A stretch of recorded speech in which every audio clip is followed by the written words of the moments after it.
corrijam. O grupo destacou a importância de uma ação integrada entre os diversos equipamentos, sendo eles da cultura ou não, como acontece com as oficinas realizadas nos CRAS, atendendo às demandas existentes nos bairros. A gente teve uma participação legal da Silvana, que é assistente social e gerente de um dos CRAS, e ela contou bastante da experiência de como é que a coisa funciona lá, as oficinas de música especialmente. Mas ela falou de uma preocupação que deve ser dela e de outros equipamentos que recebem as oficinas, que é o acompanhamento permanente de profissionais da Secretaria de Cultura, porque às vezes o pessoal que recebe não tem condição de avaliar se a oficina está sendo bem desenvolvida, se a proposta está legal. Então eles precisam que a Secretaria de Cultura dê esse acompanhamento.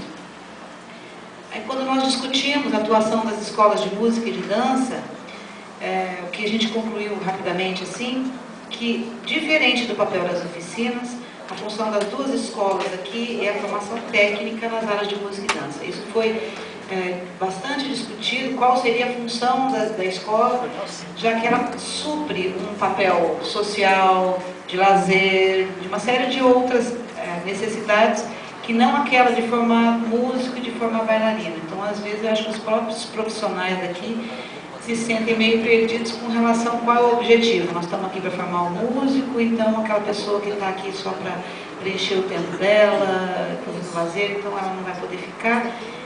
Então a conclusão que se chegou é que a função das duas escolas é mesmo a formação técnica nessas duas áreas, e que as oficinas teriam uma outra função. Foi falado também que, a partir da experiência desse fórum, o Movimento Cultural de Ourinhos deveria se engajar para cobrar políticas públicas governamentais nas instâncias federal e estadual, no sentido de ajudar a pressionar para que exista uma política pública de financiamento da cultura, que a gente possa ter convênios, coisas assim. Nós discutimos também a atuação do teatro, e foi sugerida a definição de uma agenda que priorize as atividades culturais em detrimento de outras que acontecem naquele espaço, formaturas e outras coisas assim. A discussão com relação à biblioteca, nós conversamos bastante, avaliamos a produção, o que acontece ali, como é que pode melhorar, e foi assim, todo mundo chegou à conclusão de que é um dos equipamentos culturais mais fragilizados. O Gilval falou que quando alguém lê o livro e termina, ninguém bate palma, né? Então é mais difícil de se perceber a importância disso. E foi sugerido muitas ações culturais que motivem as pessoas a conhecerem a biblioteca e a necessidade de se fazer um levantamento dos espaços de leitura existentes na cidade. Saber onde estão as outras bibliotecas, quais são as bibliotecas de escolas que funcionam, qual é o acervo dessas bibliotecas, embora acho que elas não estejam informatizadas, isso cria uma dificuldade danada agora, nós conseguimos informatizar a nossa, né? Mas a ideia seria que, se houvesse um cadastramento único, a pessoa de repente vai na biblioteca central, pede um livro, a pessoa tem condição de dizer, ó, aqui não tem, mas lá no Racanel tem, ou lá no Horácio Soares tem, se a gente conseguisse saber onde é que estão essas bibliotecas, quem são as pessoas que cuidam, que tipo de acervo que tem, porque isso nós não temos, essa informação nós não temos. Então, o grupo levantou a necessidade de a gente fazer esse levantamento e fazer essa parceria depois entre as bibliotecas, que seria uma coisa legal.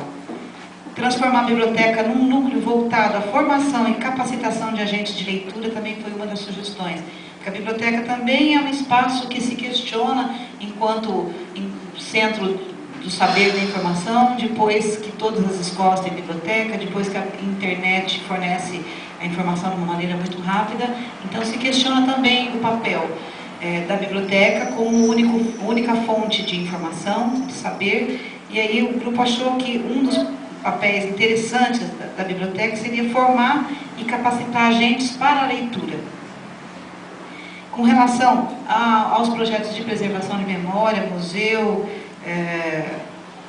foi sugerida a criação de acervos audiovisuais, valorizar mais isso do que propriamente os objetos, as coisas que tem expostas ali naquele espaço, ampliando o conceito de patrimônio e ampliando o conceito de atividades de preservação da memória. E também um negócio legal foi sugerida a criação do arquivo público municipal, que é uma coisa que existe em muitas cidades, que a gente não tem aqui, e que a memória toda das atividades voltadas para a administração pública se perde, porque não existe. Existe na Câmara um processo de digitalização das atas da Câmara, eu acho que existe, mas dentro da Prefeitura não existe, isso foi sugerido também.